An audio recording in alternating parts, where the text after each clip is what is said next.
ve bu angajman kuralları çerçevesinde kimliği ne olursa olsun Türkiye sınırlarını ihlal eden uçakların düşürülmesi kararı alınmıştı ki bu çerçevede Suriye helikopterini ve Suriye savaş uçağını düşürdüğünü biliyoruz. Sınır ihlalinde bulunan 2 tane hava unsurunu düşürdüğünü, hatta bir insansız hava aracını düşürdüğünü de biliyoruz. Rus uçağına bu açıdan baktığımızda Türk sınırını ihlal eden ve 10 kere uyarılmasına rağmen bu ihlale devam eden veya işte sınıra iyice yaklaşan uçağın düşürülmesinden daha doğal bir şey yok Türkiye açısından. Ama tabii bu uçağın bir Rus uçağı olması biraz daha durumu farklılaştırdı. Nitekim bir Suriye uçağı düşürmüş olsaydı belki de basında, kamuoyunda sadece bir altyazı olarak veya bir günlük haber olarak yer alıp gündemden düşecekti. Ama Rus uçağı olması duruma biraz daha bir özellik kattı. Zira bakıldığında Rusya Soğuk Savaş döneminden beri ilk defa bir başka ülkenin hava kuvvetleri tarafından uçağa düşürülen bir ülke konumuna düştü. Ve bu sadece Rus kamuoyu açısından değil, Rusya'nın bölgesel ve uluslararası prestiji açısından bir darbe aslında.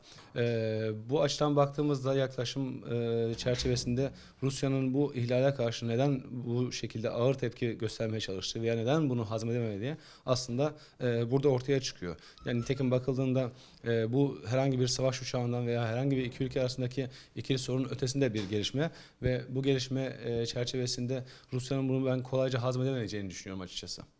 Ve aynı zamanda Türkiye pazarında Rusya açısından oldukça büyük önem var. Yani Rusya'nın Türkiye'ye ekonomik açıdan çok ciddi ihtiyacı var. Türkiye'nin de Rusya'ya ihtiyacı var. Karşılıklı işbirliği ve ticaret sonuçta. Rusya'nın Türkiye'ye karşı ticari hamleleri veya yaptırım kararları elbette ki Rusya'ya zarar verecektir. Türkiye'ye zarar verdiğinden daha fazla Rusya'ya zarar verecektir. Bu açıdan rasyonel değil. Rusya sandı ki Ukrayna'da yaptığı gibi istediği her şeyi yapacak ve hiç kimse ona ses çıkarmayacak. Hakeza Gürcistan'da yaptığı gibi her şeyi yapacak, hiç kimse ona ses çıkarmayacak. Şimdi uluslararası toplum açısından baktığımızda aslında Rusya'da çok haksız değildi.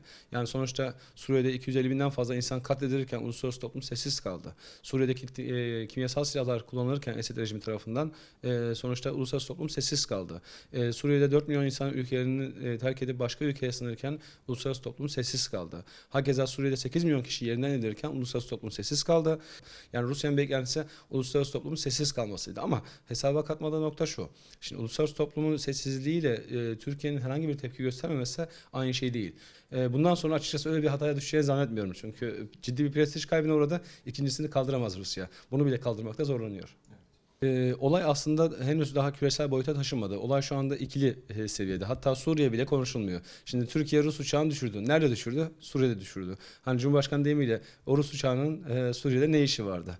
Dolayısıyla hani olay Suriye'de cereyan etmesine rağmen bir Türkiye-Suriye-Rusya üçgeni bir dahi kurulmadı. Şu anda ikili seviyede, ikili aşamada seyrediyor. En azından ilk dönem algılaması bu şekilde. O açıdan Çin elbette sessiz kalacaktır. Ama durum ne zaman ki bir küresel soruna doğru dönüşür, yani ne zaman ki uluslararasılaşır, Çin'in de harekete geçeceğini öngörebiliriz. Mesela o Putin'in açıklamasını biraz daha hani tabiri caizse prestijini kurtarma açıklaması olarak görüyorum. Yani bakıldığında Türkiye doğrudan oraya savaş açacağını düşünmüyorum. Böyle bir şey çılgınlık olur. Rasyonel bir karar verme mekanizması değil demin ifade ettiğim gibi ama sonuçta o kadar da deli değildir Putin. Çünkü sonuçta sadece karşısında Türkiye yok ki Türkiye de bu konuda çok net. Yani savaş uçağını düşürdüğü için üzgün olduğunu söyledi. Yani keşke yaşamasaydı dedim ama en nihayetinde bir daha olursa bir daha düşüreceğini söyledi. Sonuçta bu egemenliği ilgilendiren bir olay. Buna Rusya'nın doğrudan doğruya Türkiye'yi askeri olarak karşısına almayacağını düşünüyorum. Daha çok farklı yöntemler izleyecektir Rusya. Ne yapabilir? İşte PKK'yı kullanabilir bu noktada. Hakeza Esad rejiminin ömrünü uzatarak veya Suriye'deki istikrarsızlığı artırarak bu anlamda muhalifler üzerinde, özellikle Özgür Suriye Ordusu ve ılımlı muhalifler üzerinde bombalamaları artırarak bir şekilde Türkiye ile ABD'nin oluşturmayı planladığı 98 kilometrelik güvenli alanın oluşmasını engellemeye çalışabilir. Türkiye'ye karşı olan ülkeler veyahut örgütlerle yakın işbirliği içine girebilir. Ama bunları da daha çok üstü örtülü bir şekilde yapmaya çalışacaktır. Ama tekrar ifade etmek istiyorum. Türkiye'nin de bu alanda eli boş değil. Henüz Türkiye hiçbir şey yapmadı. Şimdi Rusya'nın askeri uçaklarını, savaş uçaklarını Suriye'ye göndererek Suriye'de bombalamaya başlamasının asıl gerekçesi, Rusya'nın öne sürdüğü gerekçe IŞİD'i, DAEŞ'i ortadan kaldırmak. Şimdi bu noktada baktığımızda DAEŞ'in herhangi bir hava gücü yok. Hava kuvvetleri söz konusu değil. S-300 ve S-400'lerin niteliğine baktığımızda bunların hepsi karadan havaya füzeler. Şimdi insan durup şöyle bir düşünür. Rusya bu füzeleri DAEŞ'le mücadele için mi götürdü? Yoksa Rusya bu füzeleri kimin için götürdü? Rusya bu füzelerin kullanımını Suriye'ye bırakacak mı, bırakmayacak mı? Şimdi şunu biliyoruz. Suriye hava savunma sistemleri güçlü. Yani bölgedeki birçok ülkeden daha güçlü savunma sistemlerine sahip ve bu hava savunma sistemlerinin tamamı Rusya'ya ait hava savunma sistemleri.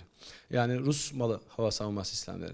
Bunun üstüne bir de S-400'leri götürmesi aslında Rusya'nın bir mesaj. Kime karşı bir mesaj?